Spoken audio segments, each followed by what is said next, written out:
welcome everybody back to another jam-packed, slam-bang, whiz-shellacking edition of the Rage Select podcast. Did you just say whiz-shellacking? Whiz-shellacking. You shellacking it with a bunch of whiz. Cheese whiz, urine, it doesn't matter, just as long as it's whizzy. I don't want to be a part of this anymore, Jeff. WhizShellac.com. Welcome everybody to, not many people know that this website was almost WhizShellac.com.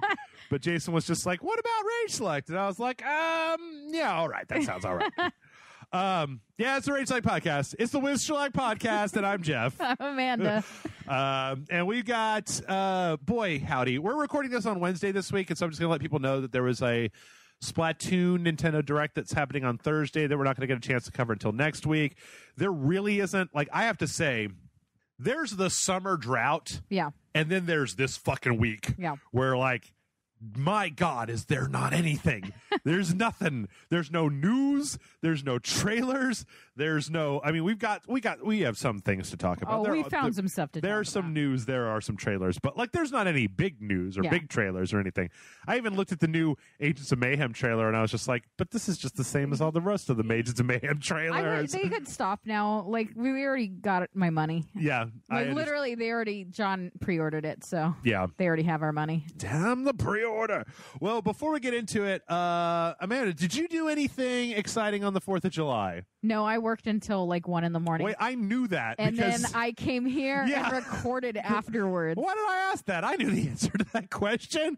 God damn. It was yesterday, Jeff. Yeah, I know. Jesus. I'm a real mean fucker today. Like, hey, Amanda, did you have a good time on 4th of July? You didn't. So what are you going to do after we get done recording this podcast? Go home and cry now. 4 o'clock in the morning. Yeah, I didn't do anything either. I'm not really super big on, like, hot dogs and fireworks. And I like to seize any opportunity to watch movies with John. Yeah. Like, that tends to be our holiday thing. Mm-hmm. Halloween, horror movies, Christmas movies, obviously. And then 4th of July, I don't know, fucking Rambo or something.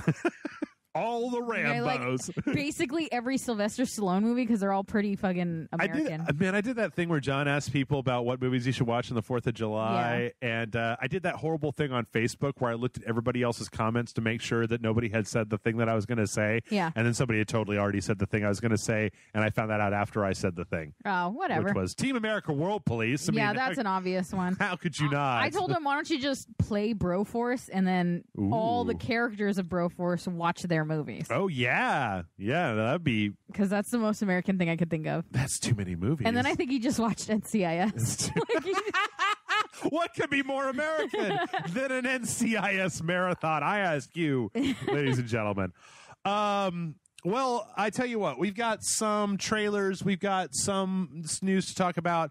I watched, I wanted to briefly just mention, I watched that movie Okja last week on Netflix. You're trying to get me to watch it, and I don't, the news articles for it say, like, Okja is turning people vegan, and I'm like, I'm not watching this movie. I don't want to be vegan. Oh, I had that crisis of conscience a while back. Mm-hmm. Like, when Babe Pig in the City, and you're like, I don't know if I can have a hot dog. No.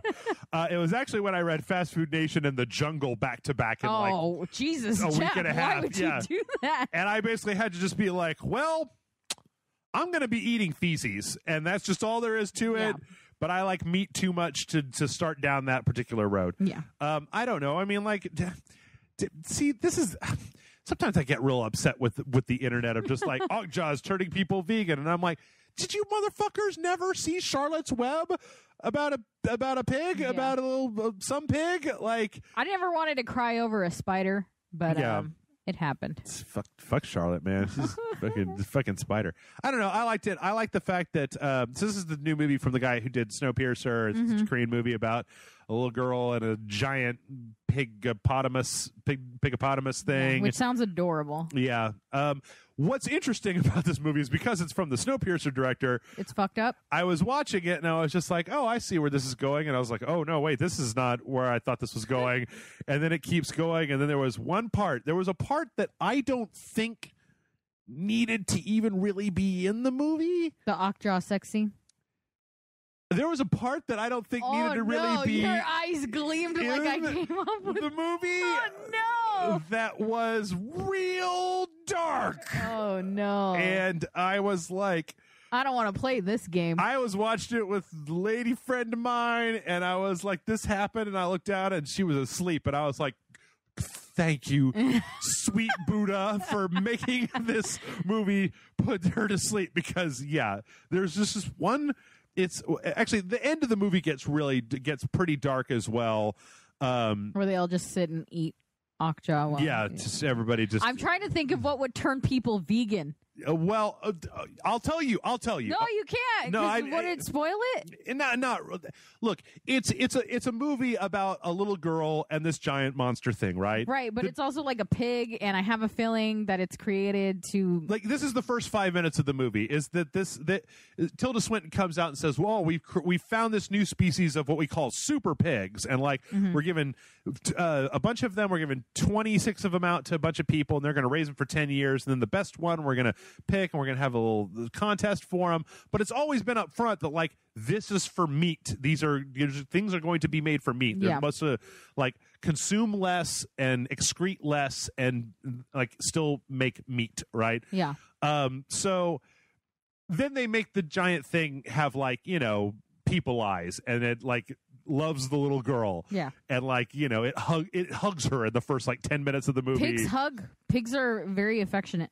And so very smart. You know, if you are living under the delusion that like, you know, your meat wasn't coming from something that was alive and like walking around and doing stuff and probably had a brain and like whatever. Yeah. Like, I'm not going to be here telling you I think that like, you know, cows have a real rich inner life that we're cutting short. Cows can deal with depression, and cows have best friends. Okay, I'm throwing that out there. See, like as a meat eater, I think it's really important to know that what you're eating and that you're doing. Fine with all of that, and that's fine. But I think it's weird when people are like, "They're just dumb animals," and it's like, I mean, they are. They're not. You know, they're not out there fucking writing theses or anything, but they do have emotions and feelings that we're personally ignoring, so that we can have a hamburger that I had earlier today. I love hamburgers. And you're not going to get me to... I'm not trying, dude. I'm not vegan. No, I'm just throwing it out there that it is an actual, like, they are... But yeah, of course, you make a movie where like one of the protagonists is basically very cute livestock in a movie where people want to turn that thing into food sausages. Yeah. That you have to be like, yeah.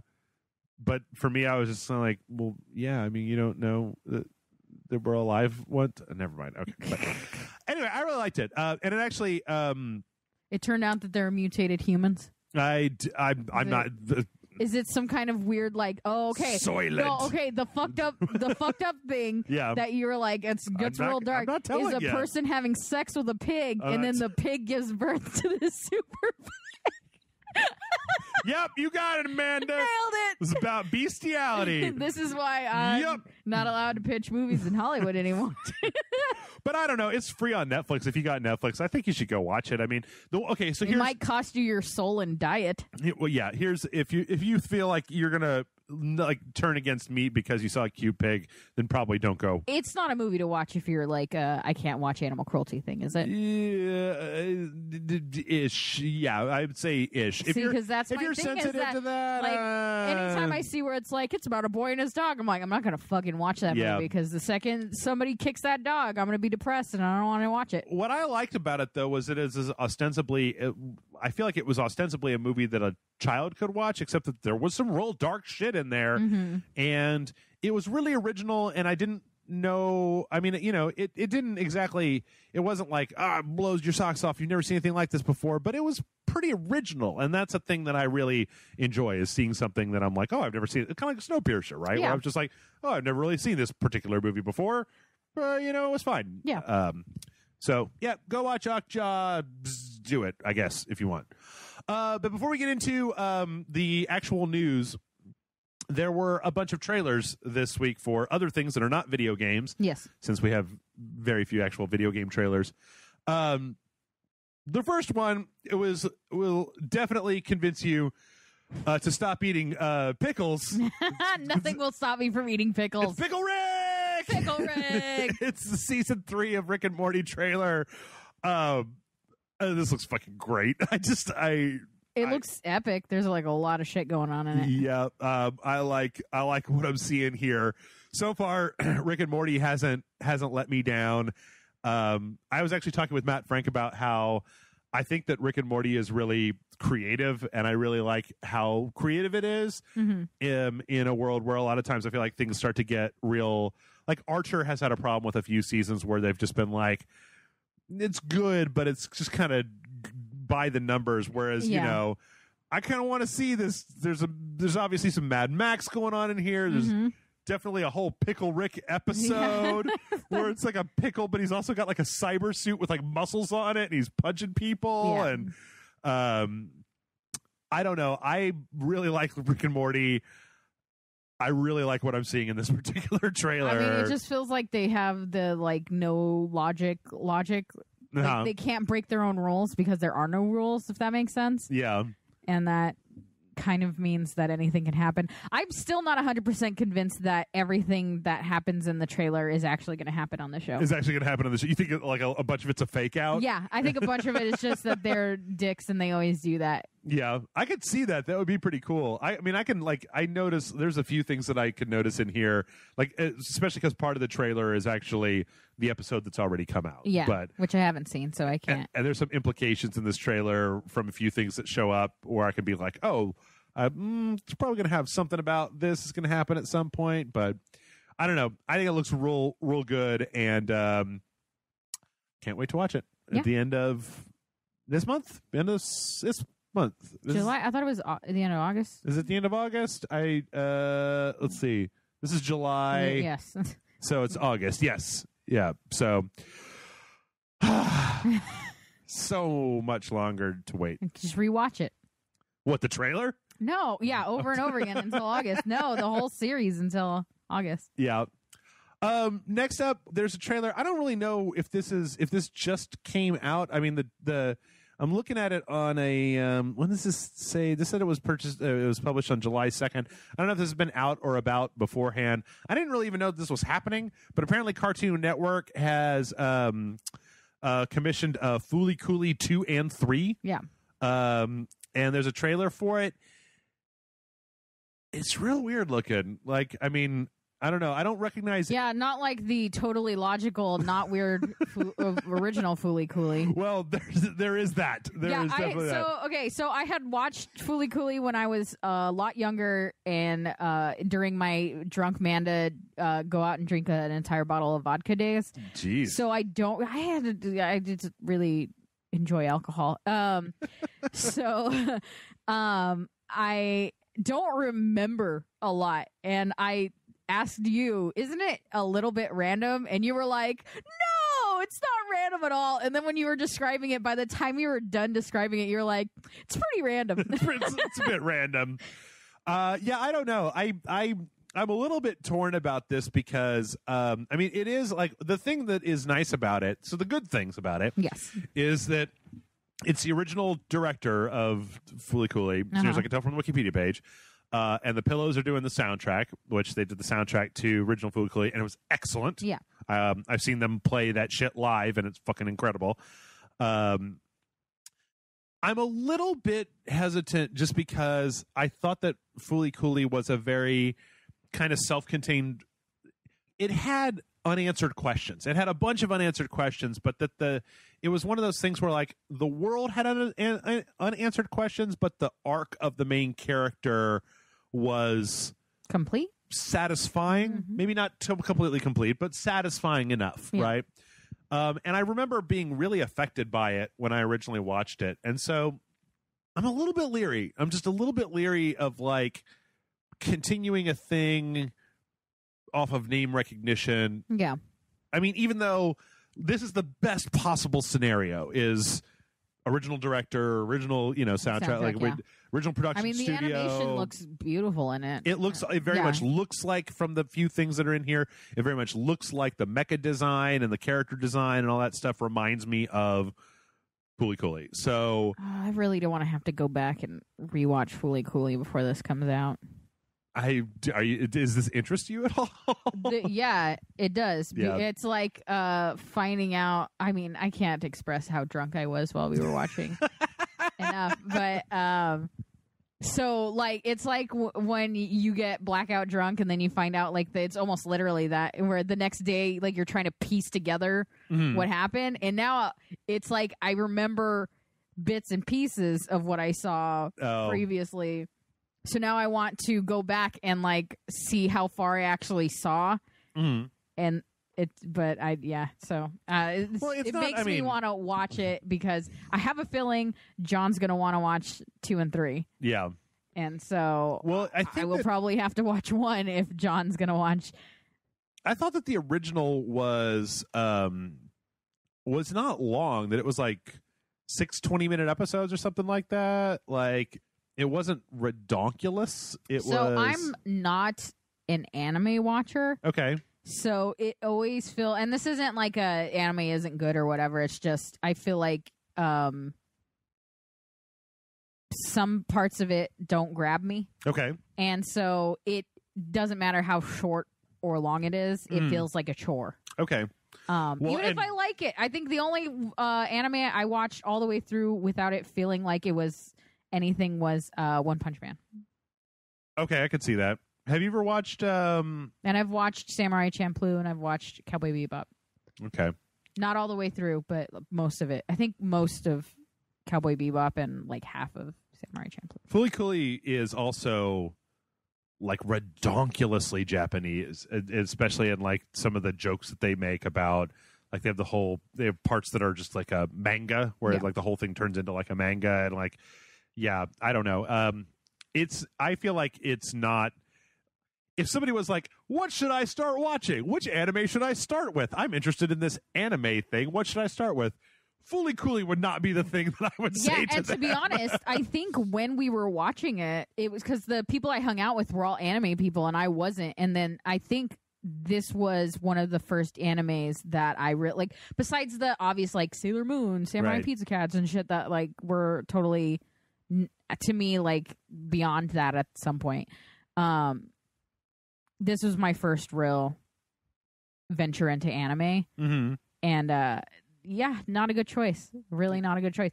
But I will say, not to be a segue, not to get us off the topic, but we will be talking about Death Note. Let's talk about it right now. Okay, because talking to you about it and watching this trailer, even if it's not connected to what the anime, if it's not, a true adaptation, kind of makes me want to watch it.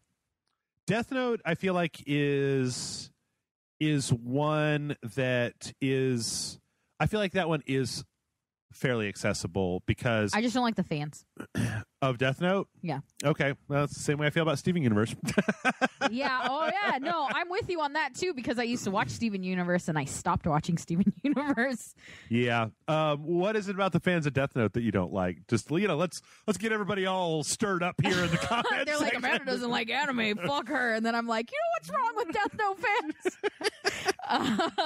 I want you to develop a stand-up routine like Jeff Foxworthy. Like, you might carry around a spiral notebook. But you might just be a Death Note fan. This might just lean more into... It's not that I dislike the fans so much as I associate them as like 12-year-old Hot Topic shoppers. Okay. Do you know what I mean? So it just makes me feel like if I'm watching it, I'm watching like, hello, youths. What show are we watching today? And they're like, Death Note. And I'm like, sounds enjoyable. Yeah. It definitely has a shitload of gothic imagery. And speaking of which, there is a new trailer for the Death Note Netflix series. Movie? Movie, yeah. Right? It's not a series. Yep. Yeah. And it's different. It's not. It's obviously not going to be what the anime was. Does it star an emo kid? Does the original anime star a kid that looks like he's part of a screamo band? No. And then he says things like, "You don't understand my life, Dad," because it looks like he'd say that at some point in the show. Let me show you what the main character for Death Note. I'll show you what. So this is what the main guy in Death Note looks like. Generic, real generic, kind of anime guy. That's him. Like This is the Ooh, detective he's so guy. handsome. Oh wow, that guy's That's- all eyeballs. That's L. He's the guy. He And looks, then that guy looks crazy. here's the girl that is apparently that brunette in the trailer. Who's bottom right? This is a spoiler Oh, for the okay. anime. No. I know who it is because you told me about Yeah, it. Okay, yeah. Okay. And here's them making out. Here's Ellen Light making out. Well, good job with the Google. Yeah. Thank you, Google image search. All I typed in was Death Note Light, and like a half a page down, there's Light and Elle making out. Anyway, let's get back to this trailer. So I'm of two minds about this. In one way, this looks very little like the actual anime. Yeah. And it's slightly irritating, but on the other hand, I was thinking about how, like, if they just remade the anime, I really wouldn't have any good reason to watch it because I've seen that anime and I've seen it several times. Uh-huh. So maybe this is for the best. Like, make your own thing. The only thing that I find a little bit strange, and I said this the last time we had one of these trailers, is that, like, so there's a scene, and this is going to be a slight spoiler for the anime, but not a big one. So there's a part here in the trailer where there's like a bunch of policemen, and there's like a guy with a shotgun, like Is outside that guy, of a. Swanson? What's his name? Oh yeah, Nick Offerman. It Yeah, just might that's his be. name, yeah. Kind of looks like him. He's all squinty though. Hobo with a shotgun, Nick Offerman. So he's like standing outside, and there's like a police standoff, and he's got a gun to the back of this woman's head, and you see like writing in the book that says "killed" in the Death Note, and then like a SWAT truck like hits him. I feel like in the anime, there's a part in like the second episode. So please, just if you're really interested, it's on Netflix. Go watch the first 2 episodes and then pause and come back to this thing, or skip forward 30 seconds, where like Light is trying to figure out if the Death Note works correctly. And there's these guys on motorcycles that are like razzing a girl outside and kind of threatening to sexually assault her. And he writes the guy's name in the book, and then like a truck hits the guy. And it's like, oh shit, like, and it's very much like this is like some kind of crazy standoff, right? And in that it was like testing kind of out on the street. Are you sure that was like, if you go back just like a frame? Yeah. Are we certain that truck hit him? No, but yeah. Because whoever he's got right hit outside of the door. I don't know. Anyway, we're now doing frame by frame analysis of a trailer. That's a different show. Is that? I think that is Nick That's Offerman. totally Nick Offerman. Start pause. Yeah, Yeah, that's all right. getting Yeah, smacked on. okay. Also, this guy looks like he's got a news camera. Anyway, I don't know. Like, so the thing is that remaking it for an American audience and changing the plot around is interesting. The thing that I find a little bit dismaying is the fact that this trailer has so much like action in it, like things blowing up and knocking down and people getting run over and Ferris wheels crumbling and stuff. And I'm like, most of the anime was like a mind game between these two people, right? And like, well, if you're gonna Americanize it, you better take the mind stuff out of there. Yeah, I guess. You know, us Americans don't like that mind shit. Yeah. Fuck a bunch of that mind shit. But I don't know. I mean, I guess I'm still gonna watch it because, like, I'm not gonna cancel my Netflix subscription. It's gonna show up in my Netflix queue. Yeah, you're just gonna put it on. I'm gonna put it on and see how it is. So yeah, I mean, as somebody who hasn't seen Death Note and doesn't know anything besides what the conversation we had literally like 10 minutes before we started recording. Yeah. This looked really interesting to me. I'm intrigued by Willem Dafoe being the voice of the Shinigami. Yeah. And yeah, well, I guess I don't have to worry about it because I'm going to be on vacation when it comes out anyway. It also, I mean, the other thing about it is that this is a movie, right? So, like, the first season of Death Note, I think, is something like 24 1-hour episodes or something crazy like that. So, like, well, that'll stop me from watching it. I'll take a look, but you know, this is going to be no more than a 2-hour movie, right? Yeah. So, you can't spend a protracted 10-minute sequence of two guys inner monologue of trying to figure out what the other guy is thinking about in a 2-hour movie where you got to keep fucking moving shit along and trying to figure out how to get to the end to it. You got to kind of bing bang boom the whole thing and you know, keep moving. So I don't know. Also, I always think back to when I saw Sin City in the theater, and I was like, that's the manga. And I was like, Jessica Alba is really the perfect person to play a stripper. And I was like, oh, this is exactly frame for frame a comic that I've already read a bunch of times. So good on you for an adaptation that's exactly the comic, but like, I don't need to watch this. I think the only thing that really made Sin City worth watching was seeing them do his art style live like that. Are they an hour long? Is this what, 26 total episodes? Anyway, sorry. Trying to figure out how long Death Note is. Anywho, well, speaking of changing stuff around, let's move on to some video game news. Okay, let's do it. All right. There isn't any. Bye, everybody. Yep, that's it. See you later, alligator. Apparently, Fumito Ueda, the director and the lead designer behind Ico, Shadow of the Colossus, and The Last Guardian. I don't know if you remember, but at E3 they announced that they're putting out the Shadow of the Colossus again on the PS4. Mm-hmm. So, was it you or John that was like, they keep just trying to get me to buy the same game over and over again? That was John. More John, probably both of us. Yeah. But apparently he submitted a list of changes to Sony that he would like to make to Shadow of the Colossus. Uh-huh.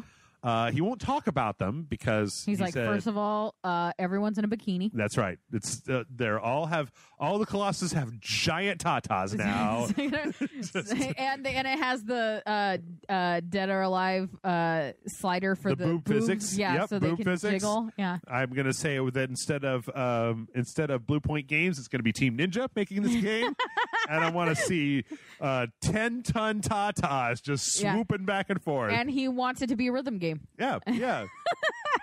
Can you imagine you're climbing up the Colossus and then it swings to one side? You have to jump and grab the side of the colossal Tata and then climb up it. Wow! Oh my goodness! I think we made a hit game just now. Somebody call Marvelous because they're going to publish it on the PlayStation Vita, and then we're going to play it. Shadow of the Colossus, but with giant ladies in bikinis. And you know what? They all have a backstory about what they wanted to be before they became a giant bikini lady. Oh, man. Well, now we have to, like, incorporate all the shitty, sexy, big titty ninja lady visual novels. So, like, they had a virus that made them giant, big titty naked and ladies. You have to inject them, but the only place to inject them is on their necks. You have to climb up all the way up their body. Yep. And it's like an open world game. If they get too agitated, you hit them in their, like, special areas. Right. And then they go, eh! And yep.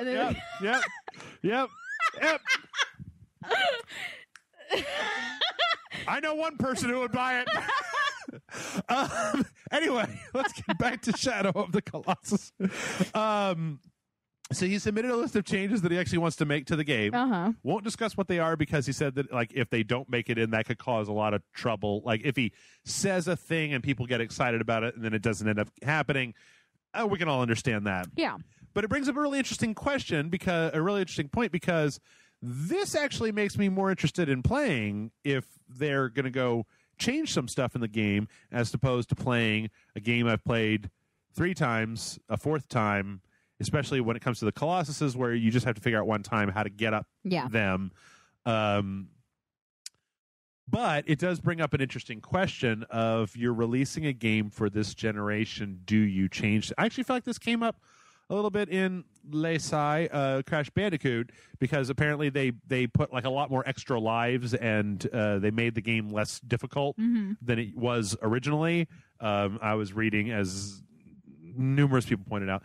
But it begs the question, do you think that developers should have to be like very fastidious when it comes to, because this, I feel like, is a phenomenon that we don't see with like movies or books. Like, nobody remakes their movie. Yeah, they do. Well, there's director's cuts and DVDs all the time. That's theatrical true. cuts, international cuts. It happens all the time. Totally rescinded. Yep. What do you think? Should developers have to they have to basically put out the same game, or is it okay for them to make Because that would be a different game, right? If they made a different version. It would depend on what he's changing. If it's something that's hugely like changes the game entirely in like a story way or in like a huge gameplay way, where it's like the same game but not the same game. Yeah. I'd be interested in them maybe making it a thing where you can choose one or the other. Okay. Like on the same disc. But classic or like remix mode. Yeah, exactly. Like classic or like updated, like new version or whatever. Yeah. And I would be totally okay with that. I think for a game like Shadow of the Colossus that's come out several times, like they've brought it out a few times. I don't think he should stick with just sending out the game, because it really does seem like it's cash grab a little bit. Yeah. So if they're actually making changes that are legitimate changes and not like, we made the green stuff greener now so it looks good, right? Yeah. I think it'd be worth it to do that. And it's a good way to get people that don't want to pay, like John not wanting to pay. Maybe he'll pay. Yeah, that's true. That's true. Maybe not. There was a whole argument that I remember seeing about Final Fantasy VII and how, like, if you were going to remake Final Fantasy VII, don't kill off Aerith in Final Fantasy VII, because that would be like a way for the people who have known this game to be playing it and to just be like, what the fuck, when they get to that part and it doesn't happen the way that it happened in the previous versions, because previous versions still exist. But I feel like it also gets into a question of archival and like how many people have access right now to Shadow of the Colossus, since it was a PlayStation 2 and then it was on the PlayStation 3, but since the PS4 isn't PS3 backwards compatible, that like it's not like you can just take your PS3 disc and play it there. Yeah. But I don't know. Again, if it's a lot of change, I think they should do like a dual edition. You can do classic edition or the changes. All right. Well, speaking of changes that are made to classic game franchises, apparently you're not going to be able to die. Or at least not have a game over system. Finally, Jeff! I've been waiting for this my entire life. Everybody's immortal now. Thanks for listening. I did this just for you all. Mario. Super Mario Odyssey is not going to have a game over screen. There's not really going to be any way to totally hit a like... Oh, I love a challenge. They're like, no possible way. And then I find it. Apparently, when you die, you're going to lose 10 coins. I need those, though. Yep. And that, I think, is kind of interesting. What happens when you run out of coins? Do you go into debt? I don't think so. I really don't want to go into debt in my video game world on top of my real world debt. On top of the debt in your actual day-to-day life. I owe Bowser 10,000 coins. I can't do it. Bowser's like, oh man, that's a nice castle you got over there. It'd be a shame if a bunch of Koopa kids came over. Yeah, well, apparently I think that this follows a thing that Nintendo has been doing for a while now, which is basically like they want their games to be accessible. Yeah. And I feel like in this case, it's like we don't want little kids to have to see a game over screen. We want them to just be able to fucking play a Mario game and do their thing. I don't think there's anything wrong with that. Yeah. I feel like you're not losing some part of the game if, Yeah, I feel like there are people that are going to be mad, the same people that were mad about the want fucking difficulty in a Mario game? Don't. Super Mario Maker, bro. Yeah, go for that, because that's not, Mario's supposed to be for kids. It's never tried to not be. Well, I guess the thing is that in most of the last sets of Mario games, it was like I was never really in any danger of running out of lives and hitting a game over screen. Like I just never really, like, you get to a point where when Mario stops being a side scroller where you can never go back, if you can just like go back to those levels and play them over again and just collect 1-ups or whatever, then you just start to get into the thing of like, well, there's game over, but anytime you get under 10 lives, you go to this one level that has 4 1-ups in it, and you just do it 3 times and get a bunch more lives and then continue onward. But I don't know. There's a whole contingency of people, the people with the Star Fox Easy mode and with the Mario Kart with the steering assist turned on. They're just like, how dare they make things easy for other people. Nintendo's dumbing shit down, and the kids these days are going to be fucking terrible at video games because they don't have to die a million times. You still have to play the fucking game. I don't understand. Like, Because they're not gonna jump into some spikes and die automatically, and even then they're gonna die in the game and then probably start over or whatever happens. But it's just not gonna be a game over. It's not gonna be like you gotta start from the very beginning of the world or the level or whatever it is. Like, I don't know why this is an issue. Like, it's such a stupid argument that people have with it. Yep, I agree. I totally agree. Because the game looks fun. So again, I'm going to talk about this a little bit right before we get to the emails, but as somebody who went back to play more of that Crash Bandicoot game, I can say that, like, getting a bunch of game over screens, like, in a game, getting set back, like, I understand, all right? I understand getting set back as a consequence of the failure of action so that you can overcome that challenge and have a sense of reward when you do, but not every game needs to articulate like that. Yeah. Like, some games can just be about having fun, and the challenge can be about doing the thing and not having to, like, start over from the beginning over and over and over again. Yeah. Because, you know, the game is just mean. But that's why I never completed a Mega Man game. yeah. Yeah, because I, like, once they're like, you got to start over, I'd be like, all right, I'm done. Yeah. I'll tell you what other game you didn't complete, Amanda. What other game? All Mass of them? Effect Andromeda. No, Jeff. We didn't complete Mass Effect Andromeda.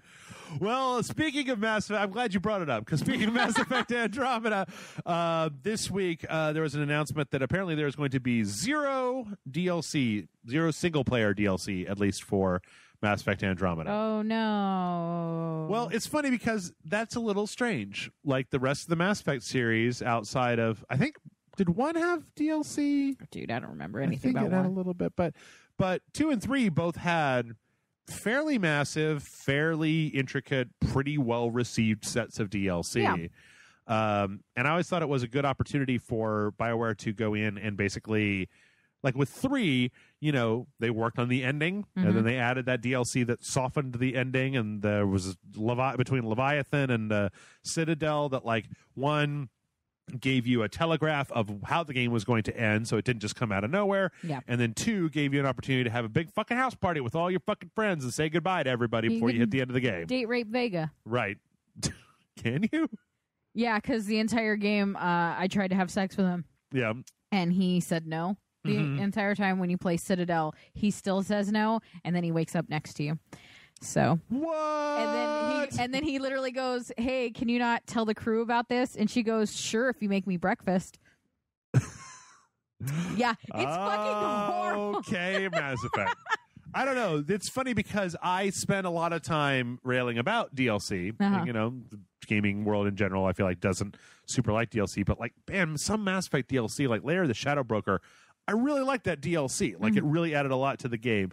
The day 1 DLC in 3 of the fucking alien guy, the Prothean guy? Yeah, I mean, that technically was DLC, even though it probably should have been in the game, because it was day 1 DLC. Like, if you bought the new copy, you got it for free. He was fucking great, by the way. John had that, and it made the game way more enjoyable.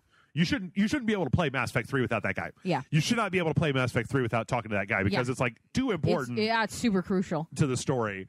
But I think, I guess here's the thing. The only reason that I can think of why this isn't happening is because they're fucking working on fucking Anthem, whatever that new game is they're making, and that they've got everybody on deck to make that. And do you think because people were so pissy about this last game that they were like, let's not put the effort? It seems like a thing that I would expect them to do. And this is or maybe they, like, all the people that were going to do DLC, they had to switch them over to doing all the updates to fix everything that people were pissed off about, and now they're like, I mean, we already paid for all that. Yeah, we did all this, so, like, let's fucking forget it. Yeah. I don't know. It seems like the sort of thing that I would maybe expect EA to do. Like, Mass Effect Andromeda definitely didn't have anything at E3 this year, which, I mean, considering it's out, like, I wouldn't normally expect it to, but, you know, Mass Effect is a big franchise, and this one just felt like they really half-assed it. Yeah. And then they just were like, oh, you guys didn't like that? Okay, well, fuck it. We got a new Destiny game coming out with Iron Man. We got Destiny with Iron Man armor coming out, you know, later. You like Destiny and Iron Man, right? Here, check this out. And it's like, I like Mass Effect a lot, but I Yeah. just I don't know. So I don't know. That's a little bit tragic. Yeah. Speaking of tragedy, it's questionable. It's very questionable, but most reports say that Scott Cawthorn is not making Five Nights at Freddy's 6. Okay. He went online to say... In fairness, didn't that guy say he wasn't going to make any more after 3, and then he ended up making 2 more after that? Well, 6 of one, half dozen of the other. Yeah, I don't know. So far, But what's interesting about this is that he basically said he was working on it and that he's just kind of tired of it. Yeah. And he wants to make something like more upbeat that isn't as like grim as Five Nights. Yeah. And it's like, all right. But I can certainly say we're talking about fandoms here. Mm-hmm. Fucking Five Nights fandom is like they're rabid. Like, God forbid that you ever say A negative an thing, unkind yeah. word about that stupid jump scare bear game that guy made. It really is a jump scare bear game. It is. I mean, it's a it's a completely enjoyable like little thing.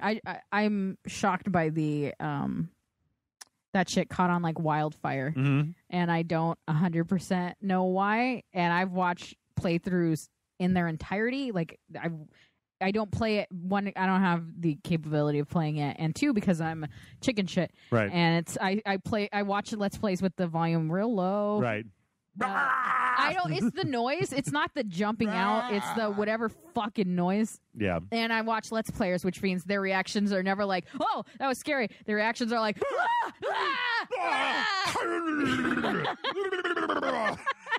so it makes it like it just freaks me out. Yeah. Yeah, but my 5-year-old, or when my niece was 5, she got into Five Nights, which is That's so fucked up. right? That's fucked up. She's gonna grow up to be real normal. I personally think that when you look at like the timeline for the 5 of these games that are already out, like that's more games in a shorter period of time than I've ever seen any fucking franchise ever do. The time between 1 and 2 was ridiculously short, wasn't it? Like months.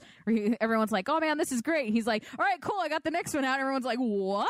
Yeah, I remember because so that's one of the things where they're not people. The fans are like, FNAF 6 is going to come out like 40. It's possible it could be out by the time this podcast comes out. Yeah. And that he was doing a smoke screen thing because that motherfucker loves to hey everybody, there's going to be a new Five Nights game. I was like, what? He's like, so it's out right now. And he's like, it came out yesterday, bitches. Everyone's like, what? Do what? Yeah, between 2014 and last year, 2014, 2016, in the space of 2 years, we had Five Nights at Freddy's 1, 2, 3, 4, and Sister Location, and FNAF World, which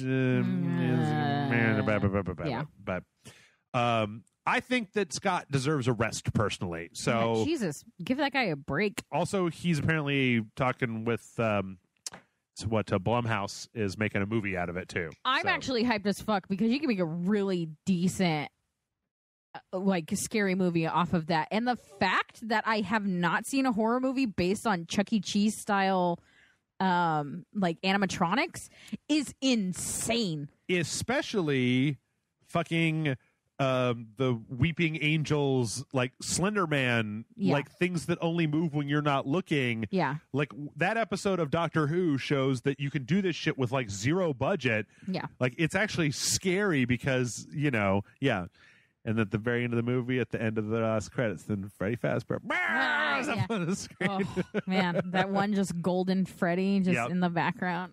But I don't know. I wish Scott luck. I think that... fucking calm down, guys. Let that poor guy breathe for a minute. Yeah, do your thing. Do you think he hates eating pizza now just because... Because it started in a pizza place? I think he hates... the game theorist or whatever his name is. Matt Pat, because he's just like, Jesus, man, I've hid this shit so much, and you're like fucking decrypting my website to find the tiny one clue that I left. Well, I know he's actually like gone out and been like, yes, you're right about this, or no, you're not right about that, or what you think you know about this is not 100% or whatever. Yeah. Like he goes in and interacts with them. I think he likes him because he's the only guy that actually purchased and read the novel he had written. Yeah. Well, speaking of things that nobody purchased, back to Mass Effect. Just kidding. So Rebellion, the company that makes Sniper Elite and is making that like you and I talked about it. It's like a zombie game. It's that like shooter. it's dashing explorers in the old country, blah blah blah. And Road Trooper Redo, which apparently I didn't know this, but Rebellion actually owns 2000 AD, which is the comic that Judge Dredd was in, that's been in forever. Mm-hmm. They also publish like a bunch of their stuff. Well, they announced in the midst of a bunch of other things that they are putting out a sequel to a game that I don't know, I feel like a lot of people haven't heard of, but I'm super excited. That game is called Evil Genius. Have you ever heard of it? No. So maybe I've seen, if you show me some imagery from it, I might know it, but sure, I could pull that up.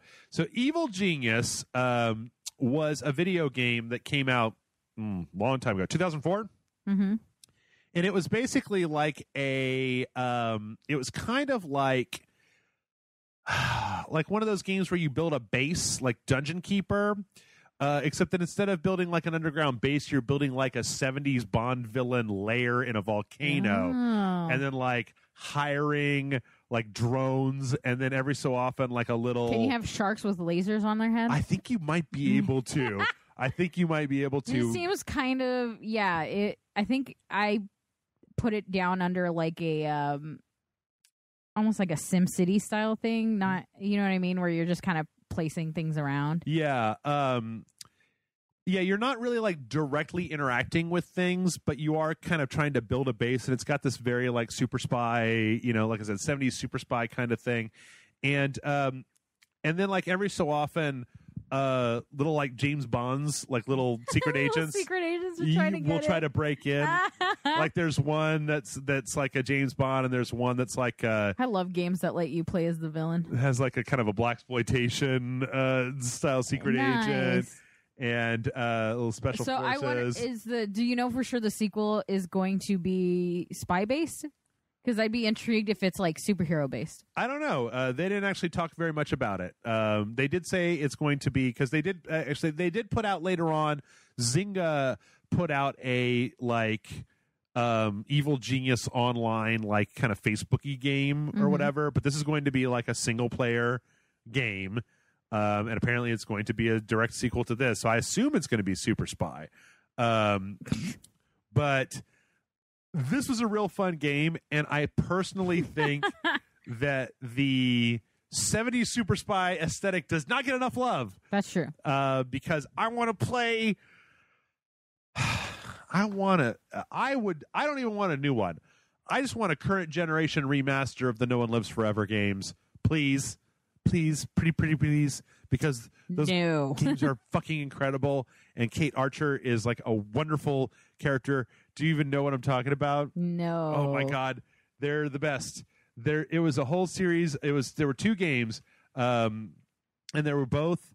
They're basically 70s Super Spy games where the main character is this kind of Emma Peel, like Super Spy lady, and she has to go and take down this organization called like Harm or something like that. And it's like a very, you have like a bunch of gadgets. You got like lipstick that knocks people out and stuff. And then you have to like sneak around, and it's super tongue in cheek, and it's all like mod styled, and it's really great. But, and I really wish that they would put out another one. In fact, I've even purchased a copy of No One Lives Forever 2.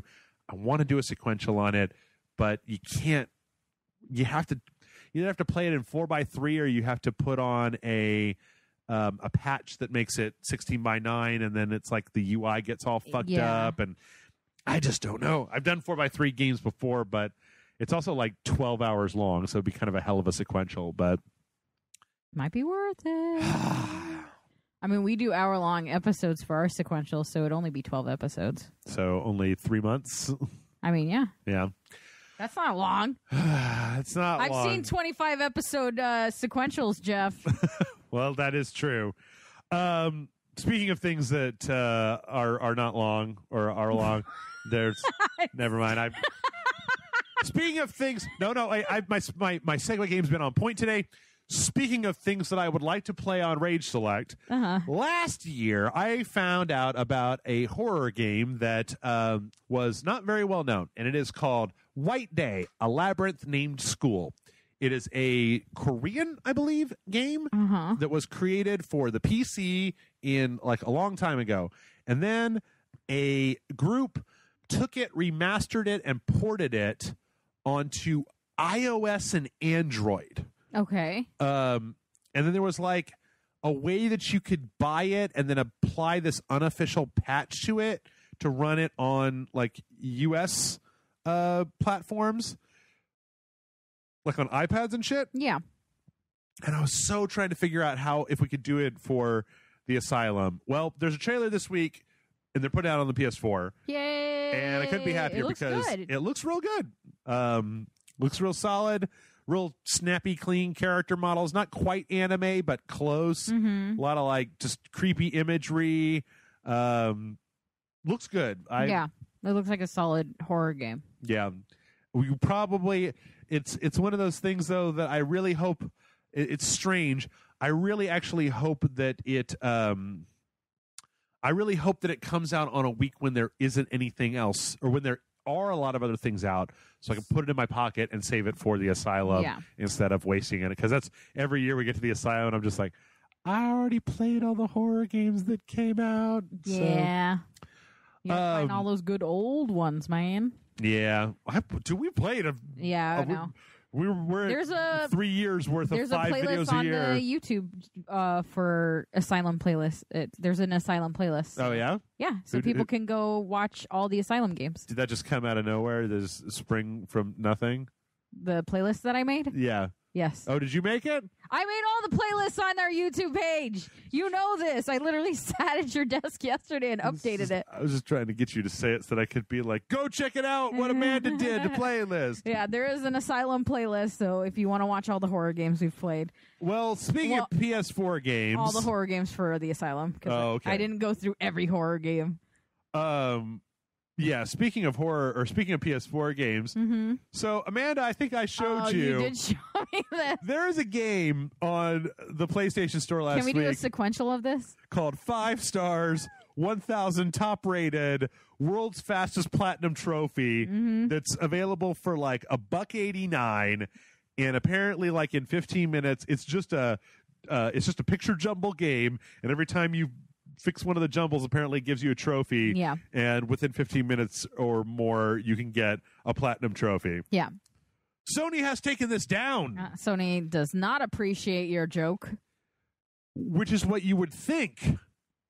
And then you read the article, which says... I refuse to read articles, you know that. Sony pulled the game and asked the developer to rename it as well as remove any mention of its trophies.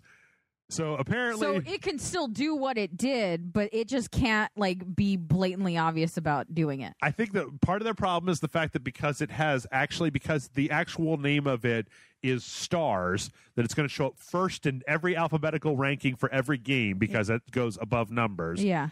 And then, you can't specifically say gets you the world's fastest platinum trophy. Yeah. So chances are we're probably going to see this motherfucker back up on the PS4 at some point. Yeah. I don't know. Maybe I should buy this and play it for Patreon or something. Dude, that'd be fun. 10 seconds, like just bing, bang, boom. I'll tell you what you're not going to see on Patreon. That's Cuphead on the PS4 because it's never coming to the PS4. Oh, no. I thought we knew that. Yeah. I thought we did too, but they were really explicit about it this week about like, this is an Xbox One. No, okay, so I think that what people thought was that it was going to be a timed exclusive. Yeah. And that eventually it would come to the PS4. But why do people get so butthurt about it? PS4 has a bunch of exclusives. People want to play all the games. Everybody wants to play all the games. They want all the games on the console that they... I don't know. I just feel like I haven't seen a lot of people be like this game is a PlayStation exclusive. How dare they? But Cuphead being an Xbox exclusive. I've seen that. Have you? Uh-huh. I guess because I don't. I guess because we have both consoles, we don't care. Yeah. No, it really helps to be like, meh. Also, a PC. Doesn't hurt to have, if you have one console and a PC, chances are this story means nothing to you. Yeah, it's just a weird thing to get mad about to me. Yeah, if all you have is a PS4 and you want to play that game. Just get all the consoles, peasants. Jeez, guys. Having fuck. said that, I don't own a Switch, so I can't play any of the Switch games. You know what else you can't play on the Switch? What can I play on? StarCraft Remastered. Oh, man, you are on point with these segues. Somebody pat Jeff on the back. Which announced this week that it is going to be released August 14th, so right around the corner.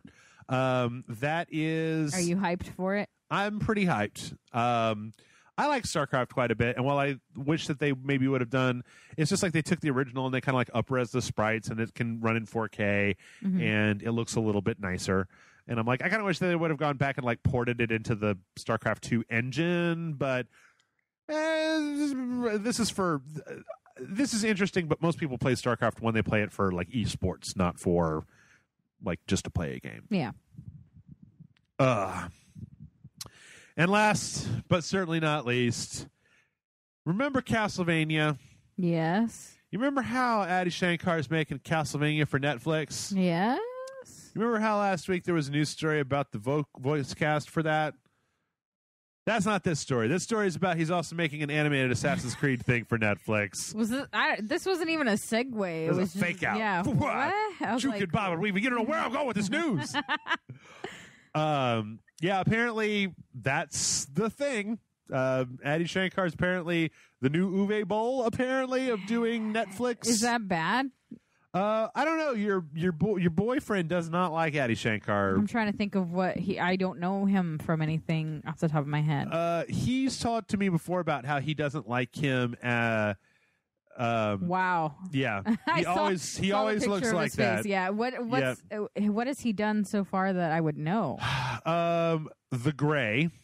Where I like that movie. What the fuck? Fights a John wolf. doesn't like that movie? The Punisher Dirty Laundry, the short film. I didn't care for that. And then the Power Rangers, Dark Power Rangers. No. Yeah. That's why. Okay, I know why John doesn't like him. Yeah. Oh, because he's a pretentious asshole. Yes. Uh-huh. Yes. Apparently that is why he does not. Yeah. Yep. Got it. Nailed it. Yeah. He looks like a pretentious asshole. Boy, really. he just looks like he's going like. Why is he looks like if Alice Cooper and the Crow had a baby. That's an excellent description of this motherfucker. I mean, and I don't know if it's just when he's wearing that makeup, because sometimes he's not. But yeah. Yeah. Sorry if you guys like those two short films, but if you've read any interviews with him talking about those short films, he's a real dick. The thing is that I was talking to John about this. He was also the executive producer on Dread, which I really enjoyed. Yeah, so. I enjoyed it. I like The Gray. I thought The Gray was a great movie. Yeah. But when it comes to I don't know. Once you find out that a person's like a douche, it's really hard to undouche them. So, actually, if you want to see a really interesting short film, fuck. What was the name of that one that came out last week? Fuck. Hold on. I can the tell one you. by the guy that did District 9? Was that him? I know he just came out with a short film. Now I can't think of his name. It was pretty good. I think a lot of people were giving it credit. It's got some let's see, Vietnam and like. Yeah, I think John shared it. Yeah, it's pretty cool. Let's see if I should be able to find it with these. We're on a race. Neil Blomkamp's Firebase? Oh, Studios Firebase, Volume 1, yeah. Yup, same guy that did District 9. Yep, pretty decent. Like it's a short film, so like everything is super dramatic the entire time, and so it doesn't rest at all. Yeah, but like it's gotta fill Yeah. 30 minutes? Isn't it fairly long for a short film? Yeah, I think it's right around there. Yeah, 20 or 30 minutes, something like that. And it's not, it's That like... is too long for a short film. Should be 5 minutes. Son of a bitch, short films are too long. And hey, you know what? All those nice segues, we're done with our news. Speaking of too long, it's time to end this segment. Too long. We're going to stop and we're going to come back in just a minute. And at that point, we are going to do a review and then we're going to talk about a thing and then we're going to answer people's questions. So everybody stick around and we'll see you in a moment.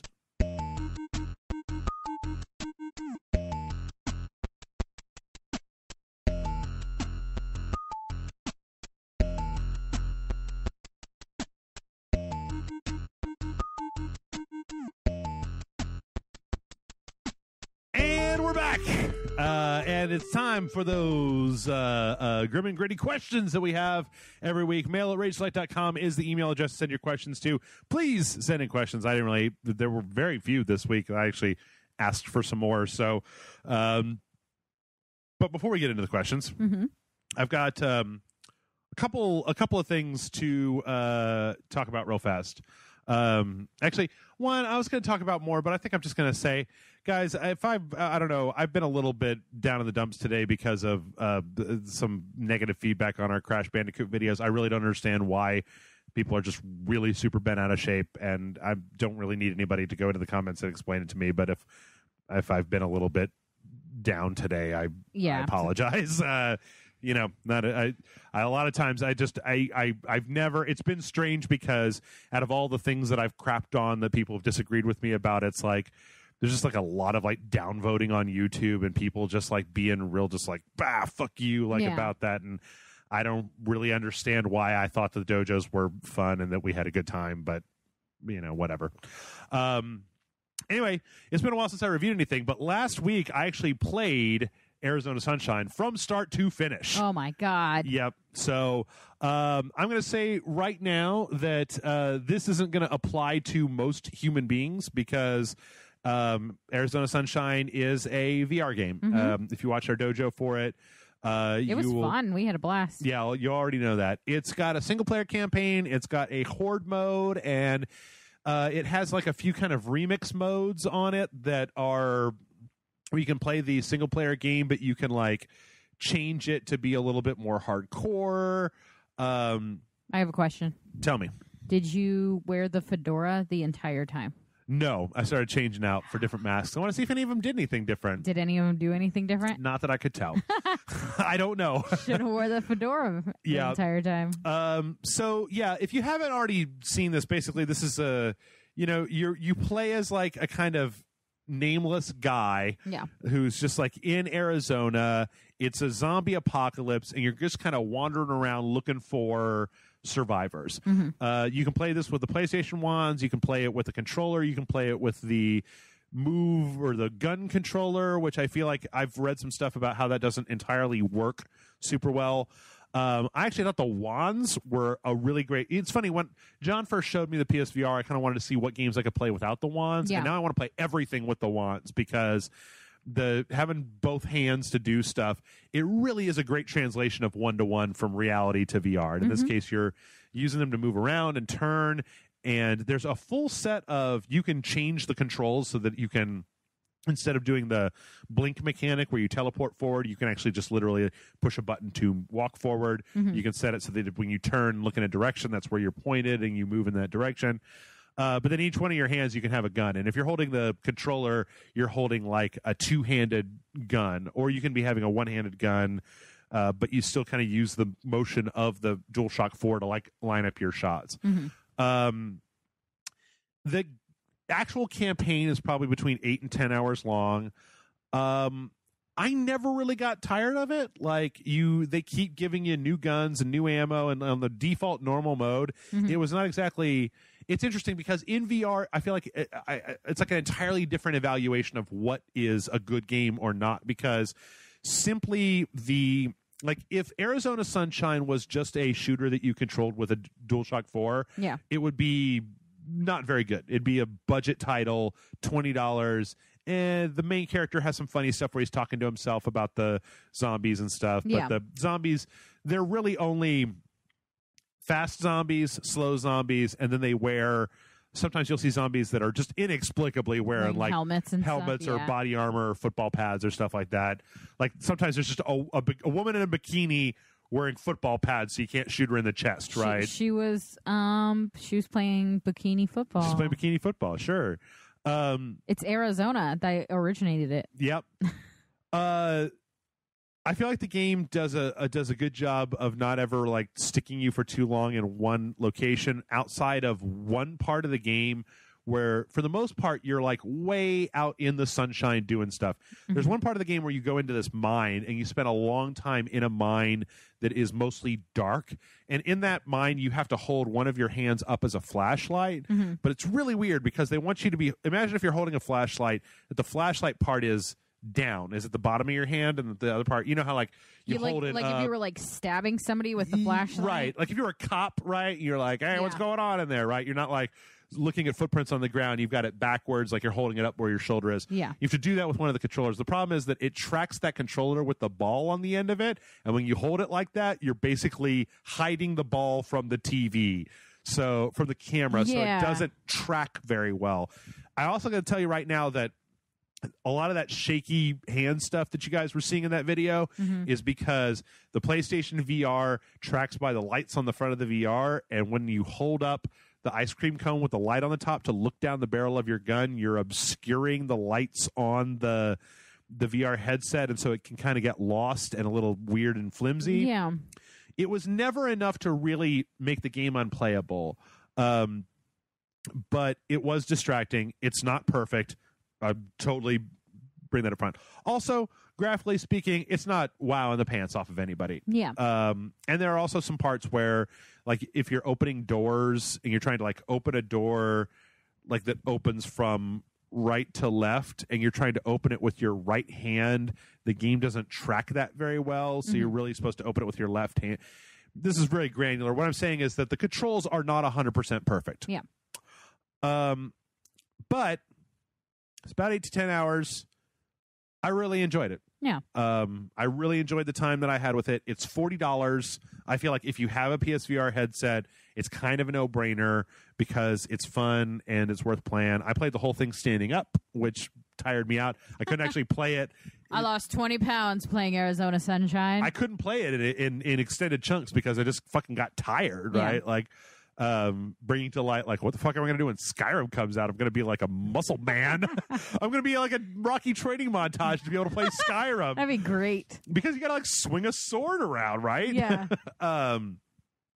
The game could definitely have been better. So, you know. I mean, I think the game looked like if it weren't on VR, we would only be playing it if nothing else came out that week. Sure. Yeah. But because it's a VR game, like, it was something, you know. Yeah. It added a whole new element to it. Yeah. There's a game called Mortal Blitz that we're going to have a dojo on next week. That's kind of similar, where you have two guns and it's a super generic sci-fi shooter game, but because the game puts you in a fixed cover position and you have to literally move around to move your head behind cover and then kind of reach out with one arm and shoot at stuff, it ends up being a much more engaging experience than it would be if it was just a standard game. But if you have a PSVR or an HTC Vive, because this came out a while back on the HTC Vive as well, I feel like Arizona Sunshine is worth checking out. I mean, it seems like a fun game. It's like a step in the right direction for VR headset game. It's one of the first games that I've like sat down and just played from beginning, middle, end, and been like, I'm done. So I liked it. You know, I would check it out. So on to the questions. Our first question is about Shock VR. This comes in from Alex. Master of segues today. Damn right. Alex says, hello, Rage Boner Doomlord and co-host. That's me. Yep. I guess I'm the Rage Boner Doomlord. Well, it'd be weird if I was the Rage Boner Doomlord. Welcome to WizShellac.com. I'm the Rage Boner Doomlord. I know you've covered a lot of VR things, and this has been talked about by Jeff a bit, but I'm still on the fence for VR due to the lack of games. Why can't they just make shooters and games that still use a controller and normal controls rather than the wonky wands? The wands seem sort of gimmicky to me, although I've never tried them, to be honest. For example, the whole shtick of Doom is moving around like a madman with your rage boner shooting demons, but it seems so jarring to stop, point a wand to move, like it takes away the flexibility and the flow of the game. Why can't we have games like RE7 where you look around in VR, but also have normal controls? Rage boner on! This guy is obsessed with boners. Alex. Yeah, Alex, calm down with the boners. It's the Joker, you know. Batman, he's not the boner. I'm the biggest boner. I love that. So I thought I would actually talk a little bit about this because I bought a shitload of VR games recently. Like every time I get paid, there was a sale where I got like 3 new games for $60. We got the Until Dawn Rush of Blood, and I got Static, and there's a couple other games that I got in there. So here's the thing, Alex, is that the answer to your question is immersion is the answer to your question. So when you put on a VR headset and you're looking at things in 3D, I say this all the fucking time, so everybody should know this by now. You can all say it along with me. Your brain really doesn't know the difference between looking into a VR headset, looking at a thing in real life. Yeah. You got stereoscopic 3D, you move your head around and look at stuff. It's not exactly 100%. It's not like you're just like, oh, fuck, how did I get in this other world? Like, you know, how am I in Arizona all of a sudden? I stepped through a portal. Right. Yeah. But there's a lot of one-to-one with when you put that on, it really seems like you're kind of taking a step into another world. Yeah. When I was playing Arizona Sunshine, after I got done, I looked at some of the control options and I turned on the hit a button to walk forward instead of hit a button to teleport to a place option. And then I started doing that. And it started to make me physically ill because I'm standing up. I've got these controllers that represent each one of my hands, and then I hit a button, and my viewpoint is moving forward, but my legs aren't doing anything, and my body is Did your legs get a little twitchy? No. Like you were like, you kind part of you wanted to move with it? I got kind of dizzy because it was like, this is what you would expect before you fall down, right? Is because your brain is like, you're moving, but the legs are, we need to make sure that you aren't about to fall on your face. Yeah. It feels very, very, very unnatural. So, honestly, Alex, I think that you can probably do this with things that aren't first person. So if you had a third person game, like there's a game on the PlayStation VR Worlds that I showed Jason recently it's like kind of imagine a Crash Bandicoot or a Super Mario 64 game where you're controlling a little person, right? Except that it's like you're just a giant looking down on the play field where there's a game called Lucky's Tale on the Oculus that does the same thing. And then you're running around and you're doing stuff and you're kind of looking around and you see a little guy moving around. That's fine. Nothing whatsoever. In fact, you'll even move forward a little bit as you're doing that. And sitting down and doing that, that's completely fine. But when you're in first person, it really does feel weird because your senses start to tell you that you're in this world, but then the abstraction of the things that you're doing is weird and wrong and fucked up, which is why I almost prefer, like I also bought this game called Farpoint VR, which was the one that comes with the gun, but I just bought the digital copy of it. Yeah. And I'm playing with the controller, and the controller is like two hands on a assault rifle, and you use it to kind of hold up and look down the sights and whatever. It feels very unnatural. Like I wish that I could actually use the move wands for that, because the nice thing about the wands is that each one is your hand, and then you've got basically the thumb button, the face buttons, and the trigger. And in a lot of these games where what you're doing is shooting, the trigger is perfect for that. Yeah. And in games where you're like picking stuff up, the trigger is close enough to you doing something with your hands that it kind of feels natural to put your little virtual hand out and pull the trigger down to pick a thing up and then put it somewhere else. So that is the answer to your question, Alex. And if you like, Resident Evil 7 even has a thing where, like, by default, I understand why this question comes up because I was saying the exact same thing. Yeah. By default, it seems real counterintuitive. Like in Resident Evil 7, the default control schema is like you're still using the controller. You don't use the wands for that, right? But when you hit like the right stick, you just like shift. It's like what it is it's a simulation of blinking. Is that you just turn without actually seeing that turn happen. You just turn 30 degrees. Yeah. So you just do that. You hit that to go 30 degrees, 30 degrees. Same in Arizona Sunshine, where you just hit that button and you're turning 30 degrees, 30 degrees, 30 degrees. Well, Resident Evil 7 also has an option where you just make it the straight up controls from Resident Evil 7, but it feels kind of sickening because you're turning and you're moving. I feel like that's not the game to feel sickening while playing. Dude, telling me about it. Well, I mean, like, it's just like a bad combination of things. I tried it in Arizona Sunshine because, you think about it and like at your most default, right? You've got to turn left, turn right, and then walk forward. You have 3 buttons that you need to do that. You can always turn around and walk backwards. You don't necessarily need a walk back button. But it feels really weird to see your viewpoint turning when you...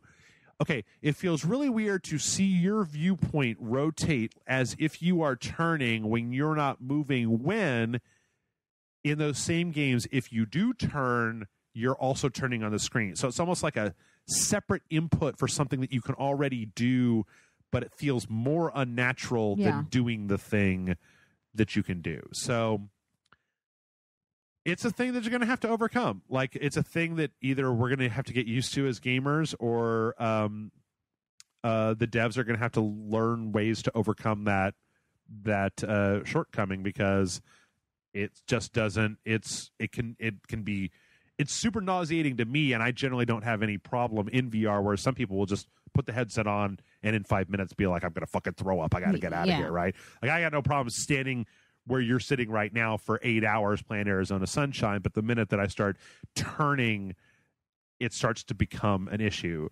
So you could almost do a thing like what Farpoint does is the turning by default is set to you can set it to blink turning, but then you can press forward and it actually walks you forward. That's not too bad. It's a little weird. Is the combination of both is where the problem is? It's when you start using a controller like you normally do in a first-person game, where you're just like literally just like jacking your head all over the place, is that in a VR game, it feels more natural to have the wand to turn to one side, hold up a gun, and pull the trigger than it would be to have a controller and turn to one side and hit L2 and then R2, because with the TV, you're already abstracting your immersion into the game world, whereas here you're closer to literally being in the game world, and so the difference. It's like I uninverted my controls when I got an Oculus because I used to play, like I was playing Half-Life 2, and I used to play first-person shooters with inverted controls. But in a VR headset where up is up and down is down, moving the mouse down to tilt up felt entirely wrong, and I just couldn't do it anymore. So I actually had to train yourself to retrain back over to uninverted controls, like a normal human being, like a real person, like an adult. Nope. There's a perfectly good reason. Imagine a camera, and you pull down on the camera, and it makes you look up, and you push forward on the camera, and it makes you look down. Imagine your character is like a person, like a human being. Yeah. And that up would be up and down would be down. I started using this controller with third-person action games, not with FPSs. I'm not trying to start a fight. It doesn't even matter because I'm done now. I'm back to good. Also, there was the E3 that I went to where I learned that nobody inverts their controls by default. And half of the places where you're just like, hey, how can I invert these controls? They're just like, oh, one of these. You can't. It's a development build. We didn't put that shit in here for you, asshole. It's like, son of a bitch. So anyway, I hope that answered your question, Alex. Hope that wasn't too boring for anybody listening. Captain Innuendo says, hey, Jeff and always reliable co-host Amanda. Yeah. Captain Innuendo here with a question. I was talking to my roommate the other day about what his perfect game would be. He described an RPG along the lines of Fallout meets Wasteland with a pinch of Stalker. The big hook of the game was the map would be so huge that it would take actual days to get from one city to another. His reasoning was that he didn't like how an RPG like Skyrim it only took 10-ish minutes to get from one town to another. He said it broke the immersion for him. He said that most of the gameplay would be trying to survive in the waste, meeting strangers, bandits, and side quest bros along the way. Does this sound like a good concept for a game? If the story was good enough to warrant a game so huge and empty, would it be worth it? Thanks for answering my question and for all the hours of grade A quality top shelf shit, videos and podcasts, etc. Hope y'all had a lovely 4th of July. Your patron, Captain Innuendo. I believe we already went over our respective 4th of Julys at the beginning, yes. Captain Innuendo. What do you think? Does that sound fun to you, Amanda? Oh, man, I can't wait to play a game where I can walk for days at a time. It's the walking simulator is my favorite kind of simulator. That's an actual kind of game, though. But, yeah, no, no, that doesn't sound fun at all. Didn't, the boat Legend of Zelda game, was that Wind Waker? Wind Waker. Yeah, Wind Waker. Didn't they initially have real-time, like, boating? Like, I don't know. Why would that be a thing I want? Like, yeah. Captain Innuendo, I'm not trying to be an asshole or anything, but your roommate sounds like kind of a pretentious jerk. I mean, I can't play Skyrim 10 minutes from this town to a castle. It really breaks the immersion. My character should die of dysentery. Come on. Oh, you know what? I'll meet him halfway and say that, like, if the game was we've got to get from this place to this place, kind of like The Last of Us, and then the entire game was set up to be a series of things along the road from this one place to another place, and that was the whole game. Like, we're going from this place to this place, and it's going to take 30 plus hours, and we're going to factor in, other things, and this is actually just two towns that are relatively close together because you're just going to be walking on foot, and then we're going to kind of put stuff in between the two of them. I could see that, but like something like that has the number of things that like Skyrim has, like, oh God, no. And you know why I say that? Because in Elder Scrolls Arena, I got out of the tutorial dungeon, and I didn't know how the fast travel system worked, and I did walk from there to the nearest town. And it took about 45 minutes of holding down the W button on my keyboard. Oh, God. And when I got there, you could have done like Homer Simpson style with the bird that like dips. Oh. You know what I'm talking about? Yeah. Just have it hit the W button the whole time? No. I did that. I held down that button and I got there. And when I got there, they wouldn't let me in the city because it was nighttime and I didn't know how to rest either. So I was like, do you mean I have to wait for 8 hours before I can get back into the city? So I tried to climb the wall and then they caught me trying to sneak in and then they executed me. And I was like, this game can eat all of the shit in the world. That's so funny. Red Dead Redemption has a lot of open traveling. It feels like, but it's still short though. I mean, it's I don't know. But it does feel a little more, a little bigger. Yeah, like once you travel down to like Mexico, it feels like it's an actual journey to Mexico, and it doesn't feel like it feels like it makes sense, and it doesn't feel horrible or anything. I would say that I think large areas where then also you created essentially like a no man's land where like maybe imagine a large map, and then we get far enough outside of that, then it's like you're like 3 days later and now you're like at the edge of the next map over, because I mean what you're talking about is a gigantic empty map. You're talking about like No Man's Sky, right? Because nobody can I mean, like, at least right now, as near as I can tell, who would program a world that was the size of what Skyrim should actually be? There's no way to put enough random bullshit between you. I mean, walking from... You remember... Do you watch Game of Thrones? No. Okay. Well, there's a whole, like, the Hound and Arya going on a road trip in Game of Thrones, and it's the entire season to, like, walk from this one place to this other place. And so, like, Lord of the Rings style, where it takes 3 movies to walk to where you're going? Yeah. And I just feel like...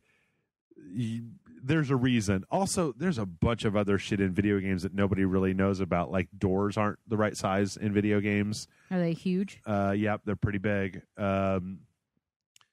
your hands are, imagine games where your gun is up the entire time. Yeah. Like, that doesn't make any sense.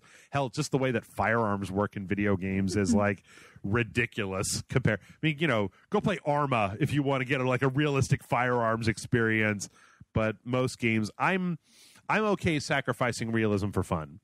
And generally speaking, I don't like it when I'm not a big fan of games where it's like really super hardcore realism. Yeah. Because that's what I want. I understand the desire for immersion, but if I'm using video games as an escape, I really don't want that escape to be 3 hours of walking and nothingness until I get to the next part where I can play. Tell your roommate to play Desert Bus, right? That sounds right up his alley. Perfect. I don't know. Like I said, I think if you had one game that was about a road trip from one place to another, where essentially like instead of The Last of Us having the acts where they shift to different areas, if it was literally just like walking from one area to another through a series of different encounters, you could probably make an interesting game like that. Mm-hmm. It's called Final Fantasy 13. Oh! One long hallway. What's up now, Final Fantasy 13? But yeah, I mean, send your hate to. Oh, no, everybody hates Final Fantasy 13 except for me, actually. So, there you go. Yeah, it's pretty easy. I meant their hate for you. Oh, they've already done that. It's already done that. Carson writes in and says, Merry 4th of July week to the patron saints of Dongacles. Pretty simple question this week. What was the first video game y'all played that you loved so deeply that you abandoned other responsibilities or chores to keep playing it? This question can also be expanded to television, movies, comics, or late-night mad science experiments. Thanks for reading and answering my question. Patreon supporter and cyberpunk fiend Carson. Thanks for being a supporter, Carson. Yep. I remember losing a lot of hours to Twisted Metal. Yeah? Yeah, I was big into Twisted Metal. We'd literally sit there and my brother and I would they had bios for all the characters and we'd sit there and rewrite all the bios. Mm-hmm. And then my brother would draw the character because he was a bit of an artist when we were younger. Okay. And so he would redraw them and then we'd have these journals full of all the characters of all the Twisted Metal games because we were so into it. Nice. Yeah. It was one of the first video games that I ever played was Dark Castle on my old Macintosh back in the old days. Mm-hmm. I was pretty much a fiend from the very beginning. Like I didn't want. As soon as I found video games, I was like, "Fucking leave me alone." Actually, no, that's not even true. Before that, when I was something like 4 years old, there was a game called Tutankhamun on the Atari 2600. There's also another game called Combat. No, these aren't. This was Gemini. This is the Atari 2600 knockoff that was a generic Sears brand Atari 2600 that we had when I was a kid. And my dad got it, and he tried playing those games, and he liked them. And then I will never forget this. I started playing those games, and one day he came in, and I was playing Combat. And it used to be on Atari 2600. It was one of those things where the game didn't ever end. You just would play it, and then eventually it would loop back to the beginning, and it'd get a little bit faster, a little bit harder, and you keep going. And he came in. I was playing. I think it was called Combat. It might have been Combat. Might have just been Frontline. Frontline. That was the name of the game. Okay. And he was like, "What level is this?" And I was like, "I don't know, 9." He's like, "How did you get to level 9?" And I'm like, "Well, I just did." And he's like, "I can't get past level 1." And I'm like, and I remember, "Get good, noob." I was like, "Get good, noob." I was the first one. I was like, "Get good, Dad." Fucking noob. The fuck you think you know about video games? Filthy casual. Filthy fucking casual. 1982. Go back to Pac-Man, scrub. But then, I remember being around that time that my dad would watch me play this game because he was just like, "How are you doing this?" And I was like, "Well, you just go around this guy and then you dodge this bullet, then you go up here and he's like, 'How did you figure this out?" I'm just like, "You played the game. It's the thing. It's the thing that will define my life, Father. You gave it to me. I learned it by watching you, all right." I like the idea that your dad was like, "I could have changed everything." Yeah, and then we got the Mac, and it became this game called Dark Castle. And I remember the day that I finally beat Dark Castle, and it took me months because it was just like, "You've got 3 lives. Everything kills you in one hit. Go!" And gee, that doesn't sound like the kind of game you would like, Jeff. No, Not these days. I had unlimited time as a child. Yeah. I didn't have a job or anything, or like school. School's easy when you're like a fourth grader. Yeah. Whatever. But yeah. And then from there, I got my NES, and that was when my parents had to start like, I don't know. I didn't really have that many chores when I was a kid, though. Like, I had to mow the lawn. That was the main thing. Yeah. I didn't have to, like, wash the dishes or, like, take out I guess I had to take out the trash eventually, but it wasn't really, it was like, that takes 5 minutes. But we never had assigned chores. I always think that's really weird where kids, it's like, you have to do this and this and this. They had, like, checklists. We didn't have that. We basically had the deal that, like, parents would just go, hey, take the trash out. And we'd go, okay. Yeah. And they'd be like, hey, you gotta wash the dishes, and we'll go, okay, and then we'll do it. You know what I mean? Yeah. Like, it's so weird to me that, like, kids had checklists. My chores as a child were mostly like, Keep your room from looking like shit. keep your room from looking like total shit. Yeah. Like, as long as it doesn't look like total shit, that's acceptable. Yeah. And, like, your homework has to be done. Yeah. Like, that was really the trade-off with my parents was, like, as long as your report card comes in and you're not a fucking stupid asshole who's, like, failing all your classes, you can waste the weekend playing a Nintendo game. Like, we'll take you to the store. Also, like, my God in heaven, mein Gott, like the era, because I was 10 years old when I got my NES, and that was really where it started. And like from that point, like from there until hasn't stopped yet. It was like my parents, it was so easy for them because it was just like, it's Friday. And I'd be like, ooh, can we go to the video store? We're going to rent a thing. And then I'm going to have that from Friday until Sunday when it's got to go back at like 8 p.m.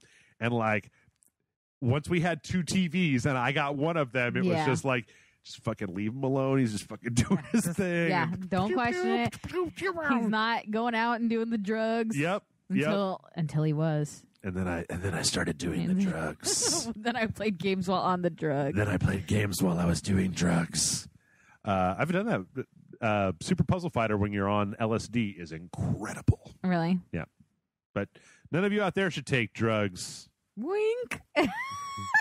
I didn't say wink. Wink. Double wink. Finger guns. Don't take the drugs. I don't know. They don't make unless you're in a state that allows you to do the drugs. Well, that's true. That's true. I mean, also, the kids don't do acid these days. They fucking Molly, blasting on Molly and jacking up crocodile and like just hardcore methamphetamine habits. Yeah. Like nobody's There's like a lot of opium. Like all these kids are on opium. I don't want to. I like when I was a kid, I was like, oh man, I can't wait to expand my mind and watch Batman and then like play Puzzle Fighter. Yeah. Now it's like I can't wait to get fucked up and dance. All right, great. Jesus, Grandpa, let's move on. Also, I don't know when they decided to start calling it Molly because we had a perfectly good name for it back when I was doing it. So, Eric writes in to say, hello, Jeff and Amanda. I have an hour-and-a-half drive to work each way, which gives me lots of podcast and audiobook Do you feel fully immersed traveling the entire hour and a half? Yeah, you wouldn't want it to be just like 2 minutes from your house. I'm finishing up Carl Sagan's Cosmos at the moment, and I'm considering starting either the Dune series or Asimov's Foundation series next. Thoughts? Something else entirely? Thanks for taking my question. Keep up the good work. And then he says, that's from Eric. And then he says, I don't know if you're still deliberating on the podcast format, but I prefer the long format. But the short format makes your life easier. By all means, do that. Eric, to be honest, it's all fucked because I made the short format and then a bunch of people stopped listening and then I went back to the long format and they're fucking gone. Yeah. So, like... Also, whenever I'm on, it didn't matter. Like we'd be like, we gotta be in a certain amount of time, and then I would go on and I would keep talking, and Jeff would look at the clock, just tick away. Looking at it now. Yep. Every time I talk, he looks at that clock. Tick, tick, tick. He goes, oh man, Amanda's talking again. Tick, Jesus, tick, tick. Sets up a timer. Well, Eric, let's make some suggestions for Eric. What should Eric listen to? Well, I mean, I don't know if they're good audiobooks. So, like Dune and whatever the other one was. Foundation. They're good stories. I can tell you that. I mean, I've read both of those. Wasn't Dune one of your favorite? Dune is my favorite science. Probably favorite book of all time, pretty much. Yeah. If we're talking like what audiobooks to look for, World War Z has a full cast of actors, including Mark Hamill. Ooh. Zombie Story, they're all segmented stories, so it's all like one event, but it's different perspectives of different parts of it. It's a great book, and I listened to the audio, and I really enjoyed it. It's a very good book, and if you've seen the movie, it's not like the movie at all. I actually like the movie World War Z, but like the book is completely different, and it's well worth. Yeah, the book is so good that it was upsetting to see the trailer for that movie. So yeah, because I really wanted to see that. I really wanted like to see what I read. It would have been interesting to see because, like, having said that, though, it probably would have been better as like a television series. Yeah. I like the idea of a zombie apocalypse that kind of has a beginning, a middle, and an end to it, instead of just being like, "Oh, I guess this is how the world is now," even though there's a finite number. The book has a beginning, middle, and end, though. Yeah, but I mean, I guess like, and also like I don't want to give away too much, but like the movie has to like kind of wrap shit up in 2 hours, whereas the book kind of goes on and on and on about it's a little bit less like magic bullet, like then we discovered the magic thing and then we beat all the zombies, the end. I kind of like it. I mean, because it's really supposed to be more about a story about war than it is about. You're talking about the book or the movie? The book. Oh yeah, no, I totally agree. Yeah. The book's great. So. But I enjoy both of them. I will watch that movie eventually, but I need to get over my World War Z issue. Yeah. Yeah. The thing I liked about the movie that I keep saying I don't think I've ever actually seen in a zombie movie before was the rapidity with which people get bitten and then turn into zombies, because it's like they get bitten and like a minute later they're a full-on zombie. Yeah, screaming, running, it's not like zombie. A week of like coughing and getting paler and paler. It's right. like straight up bite zombie. Yeah, so like it's interesting because it means that like when the outbreak happens at the beginning, like that shit fucking goes. Yeah. Like, you know, you're like, well, somebody got bit in Chicago, and it's like 2 hours later, there is no more Chicago because there's all zombies through the entire place. Yeah, that's a good one. I think you could do a lot worse than going and checking out Hardcore History with Dan Carlin, because he does very long multi-part episodes about historical things that happened in history. Mm-hmm. He has like a 5-part podcast, I think, that's like 3 hours per episode about Genghis Khan and the Mongols. That is incredible. I think he has like a 4 to 6 part podcast that's like 2.5 hours. It's 2.5 to 3 hours per episode that is all of World War I from start to finish. He has a certain number of them that are free on iTunes, Stitcher, you know, blah, blah, blah, wherever you get your podcast. Yeah. But you can actually go to his website and then buy other ones. And then he also has like little one-offs that deal with like specific things. He had like a 2 or 3 part series that was really interesting that I listened to. His last one was about the Russian missile crisis, Cuban Missile Crisis. But the one before that was like a 3-part series that was essentially about the Persian Empire, and like how did it happen? What happened? Like if you're not fucking a Frank Miller fan, what was actually going on at Thermopylae? And like, you know, then what happened? Like, because you find out that like Xerxes left and then like just started giving money to anybody who had a beef in the Greek, like in the kind of allied states of Greece. Anybody that like he ended up funding, if I remember correctly, you guys totally, I don't have to ask. They will always correct me if I'm wrong in the comments, but like that he was eventually funneling money to the Spartans when they wanted to break away from the Grecian Empire. I'm just like, hey guys, I fought you before. You seem like good guys to me. You need some equipment? Here's some money. You pay me back when you want to. Just I hope that you guys take care of your little problem over there. I'm not coming or anything, but here's some money. You buy spears if you need them. And it was like, because you know he didn't die there. He just left, and then like, but so. That's really interesting.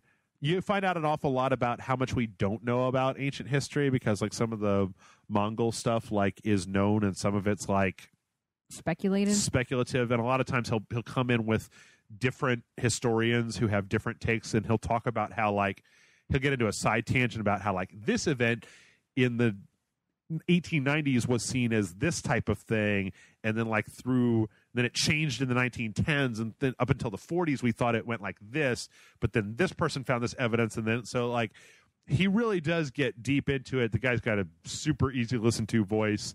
I also like his politics podcast, but his politics are weird, and I don't like to espouse politics, but he's a real strange, like kind of almost libertarian type of guy. Not really, but I don't know.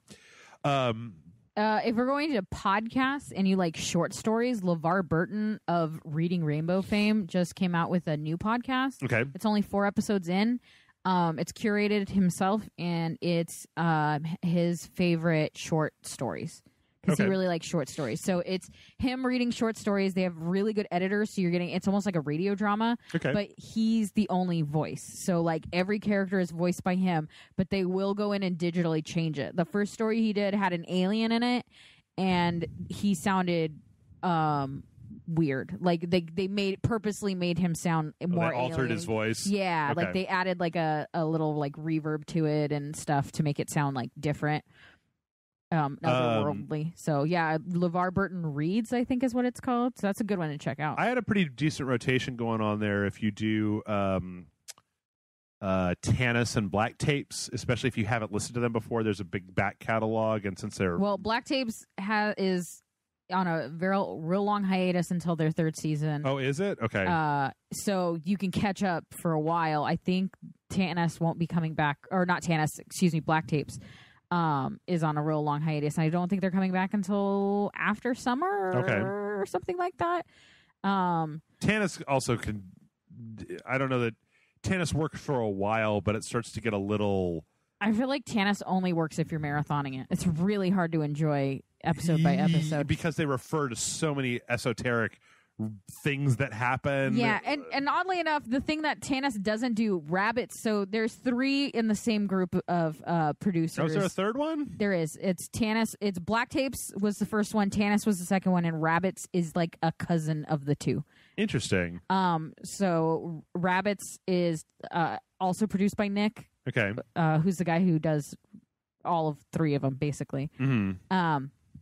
And it's about a secret game, and it has a lot of video game references in it that seems to have like almost like Da Vinci Code style, like you go out and like the real world has these little hints of some code that you need to uncover, and they're like going through all this weird shit, and there's like Men in Black following them and weird stuff like that. But there's a lot of video game references. There's a lot of I kind of have issue with the way it's written because it comes off real like it's very repetitive. Tanis doesn't I think it's because they're so far into it. But Tanis doesn't repeat a lot of things, so they'll, instead of being like Bob, the guy that I talked to a while ago, and this is how he, kind of thing. Like they'll like repeat it, and if you're marathoning it, you'll be like, I fucking know. But if you're not, and it's been 6 months since you've heard about fucking Bob, and you go, which one's Bob? What about Bob? Right, and then but unfortunately, Rabbits has the opposite, where every fucking episode it's like, my best friend is missing. My best friend Yuriko's missing. She's missing. I'm missing my best friend, and then she'll be like 20 minutes into the goddamn episode, and then she'll be like, and I was playing this video game. I remember playing that video game with my best friend who's missing. My best friend is missing. It's like, Jesus, bitch, I got it. And then they like portray people that play video games weird, where it's like, my older brother played a lot of video games. He also never left my parents' basement, and he was, you know what I mean? And it's they had a little bit of that with internet culture and Tanis too. That was kind of like, go fuck yourself. But all 3 of them are good stories. Yeah, I feel like maybe I would have liked Rabbits more if I didn't start it when it started and had to go every other week with it. Oh, okay. Because I'm going episode by episode instead of marathoning it. I think maybe marathoning would have been a better choice.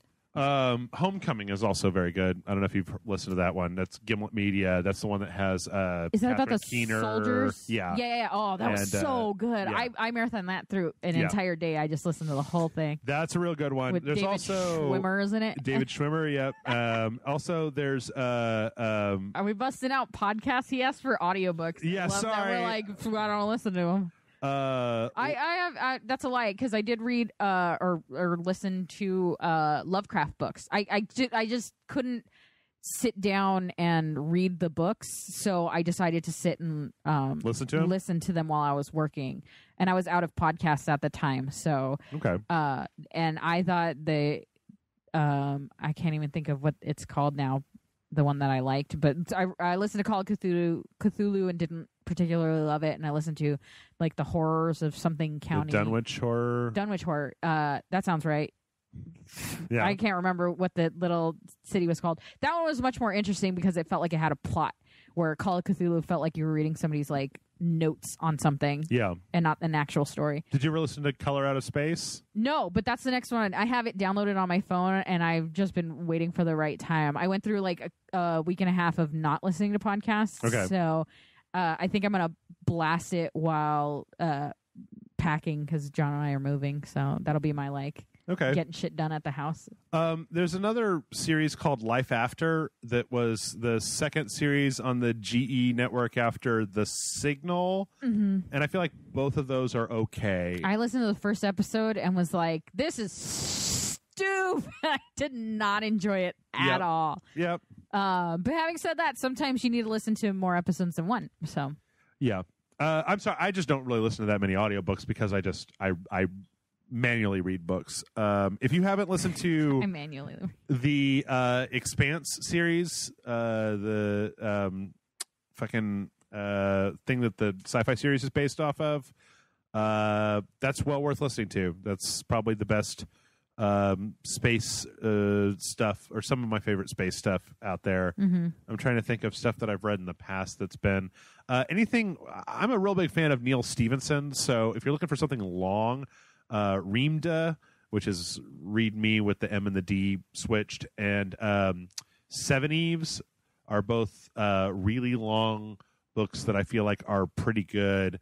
Reamda is more of kind of a techno thriller, and Seven Eves is more of a space adventure question mark. I feel like biographies are more better for audiobooks. Yeah. Like I really want to listen to Carrie Fisher's books on audiobook because you hear she's reading it.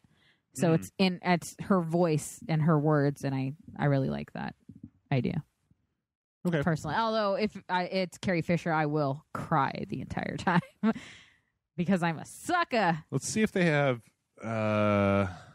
maybe William Gibson books on. Probably. I would think so, right? Now's a good time to plug our new sponsor. Audible.com. Get a free book from Audible. Use offer code. Taco Bell. Use offer code WizShellac to get 30% off your first nature box here at Audible.com. Click the microphone. You get a free scale along with you. I love that you used like every single. You get a box every month with the wines that you want. You send back the shirts that you don't. Me undies for that bulletproof coffee you love so much. That's right. Oh man. I don't know why that's so funny to me. If you guys listen to a lot of podcasts, you know why that's hilarious. William Gibson has looks like a lot of his books are on here. The Peripheral, which was his last book, was something I don't think I've talked about in a while. Was really good. I would encourage. That's a very cyberpunk book, but they have. It looks like all of his different, most of his different books on here. The main thing here is I don't know what a good audiobook is because I have a kind of a weird. You know, I know a lot of people that do rereading with audiobooks. Yeah. And like I always hear about people like, oh, I'm listening to Harry Potter. Right. Or I'm listening to, and I just don't know. I have like I would maybe suggest American Gods or something simple and fun with Neil Gaiman's sexy, smooth voice. Yeah, I have a slight issue with audiobooks in general, because I feel like we as humans convey so much information in our tone and inflection that by reading a thing in your own head with your own voice, I feel like it has a different meaning than if you are listening to the inflection of tone and tone of somebody else reading something out loud to you. Speaking of reading something out loud to you, I always think of this whenever I think of reading anything out loud. Them Narnia books hold up. It take you probably like 2 days to listen to them all, but like I always have to appreciate that the Narnia books are solid, witty, short, to the point, and C.S. Lewis manages to write Christian. Really Christian. He writes a Christian allegory without shoving Jesus up your ass every 12 seconds. So just a lion. Jesus. Also, Santa's in that book, and he gives those kids weapons, and how fucking cool is that? Oh, you know what would be a good one? Terry Pratchett's Discworld books. I've never actually read any of those. I've only read 2 of them, and I greatly enjoyed the world he built, but his sense of humor is tough on me. How so? I don't know. It's just a little dry. Oh. He's so sarcastic all the time that it's hard to gauge when something's really happening in the book for me. Okay. He's like, and I'm like, I don't know. Doug Adams, all the like Hitchhiker's Guide and all those. At least the first one is solid. It starts to get a little weird by So Long and Thanks for All the Fish. If you wanna be the kind of person that says that you've read all those books, it'd be like that might be the way to do it. I think that the first book is perfectly fine with a beginning and a middle and an end. It continues, and it's not bad, but I feel like the first one is very, very solid, and by the second one, it's like some of the tricks are not as great as they were the first time around. Mm-hmm. So I actually think that it would be better to read The Hitchhiker's Guide to the Galaxy, which honestly is like 150 pages sopping wet. Like you can read it in an afternoon if you want to read it just regular. And then Dirk Gently's Holistic Detective Agency, which I haven't watched the show for yet, but Max Landis does it. I don't know if I trust it. Yeah, I love Max Landis, but sometimes with him, oi with this Max Landis character, I just can't. So much. I'm just trying to figure out if there's been a new. I'm trying to figure out who does the audiobooks for Terry Pratchett. Are you fucking kidding me with this bullshit? What? They've got a pre-order for his next book. Who's his? Oh, William Gibson. Yeah, but it's like April 24th of 2018. Wow. Is he good for it? What's that? I said, is he good for it? Yeah. I love William Gibson. I've never read one of his books. The Difference Engine was okay, but everything else that he's written, I've read and I've completely and totally enjoyed. He's one of my favorite authors. He's just not like super prolific. So the Discworld books, the Terry Pratchett books that I recommended, that's more fantasy than sci-fi. So, I just want to say that like most of those books looking on Audible right now, if you listen during like an 8-hour work shift, you could finish a book a day, basically. Well, he's got, he's got 3 hours? Because he said he's 90 minutes to and back from work. So that's probably like in 2 days you can finish. Which is why I thought Hardcore History would work, because those are like 3-hour episodes. Yeah. So you could like do one. I used to have a 90-minute commute. I'll tell you what, you want your fucking soul crushed, take 3 hours a day out of your schedule and devote it to just driving on the road. I live damn near out of Austin, and I drive all the way south, so I know the feels. Gross. Yep. Ian says, "Hey Jeff, and more machine than co-host." I assume that's referring to you. How did he know? For the last few years, I've been playing in a few different D&D campaigns, and most of them have been in a fantasy universe, to the point where I sometimes find I'm a bit worn out on the setting. Are there any settings that you feel like you see too much of and you don't see enough of? Longtime patron Ian. Yeah. In what? Everything? Just Ian. in life? Just Ian? No, you weirdo. What? Oh. In what? Oh. Like, Ian. I thought you said Ian. Ian what? I'm like, we don't give last names on this podcast. No, I mean because he's does he just talking about D&D campaigns or just in general? It sounds like are there any settings you feel like you see too much of and some that you don't feel like you see enough of?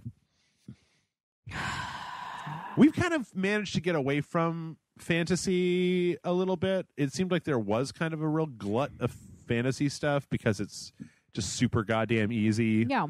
And Lord of the Rings kind of had us all up with that bullshit. I mean, it was like Lord of the Rings, Harry Potter, all that stuff was happening around the same time. You get a big fantasy push and yeah.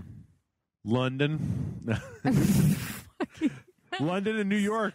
No, I'm serious. I hate the fact that everything is set in fucking NYC or LA in this. Do you know how upsetting it is to be somebody who lives in California and to have every fucking superhero come from New York? Yeah. It's super upsetting because it's like, we're big. Why are you guys not here? Lady, I live in like the second largest state in this country. And nothing is set here. Dude, I just found out today that they're like, I think the Avengers have like another base or something. Yeah. I have to look it up. Fucking Dallas, isn't it? No, it's in Austin. What? Yeah, I gotta find it. Hang on.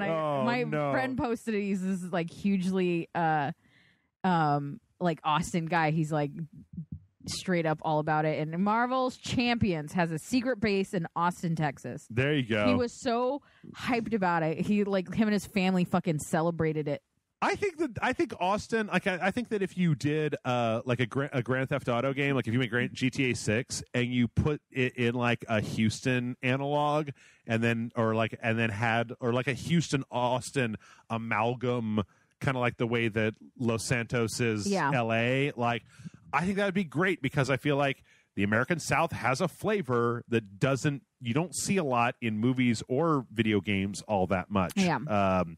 Especially fucking TV shows. Like I fell down the goddamn well the other day where I was like, I need something to watch as I eat lunch. Oh yeah, Friends. Haven't watched that in a while. Great. Fucking season 4, episode 6. I'm watching them all again apparently. Yeah. But like every goddamn thing is set in shit in New York City or like it's New York, LA, Miami, Chicago. Like those are the only cities that exist in this whole fucking place. Like how about, I don't know, Philadelphia or like Atlanta or like, that's why Breaking Bad is cool being set in New Mexico. You know, it's even though it doesn't make sense because Southern California is the meth capital of the United States and it should have been set in California and it was originally, but they changed it. Okay.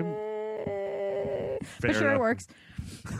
I don't know. I mean, it's kind of interesting to change a little bit of, because I don't know, it makes it different. It changes the environment entirely by moving it away from like the larger cities. Mm-hmm.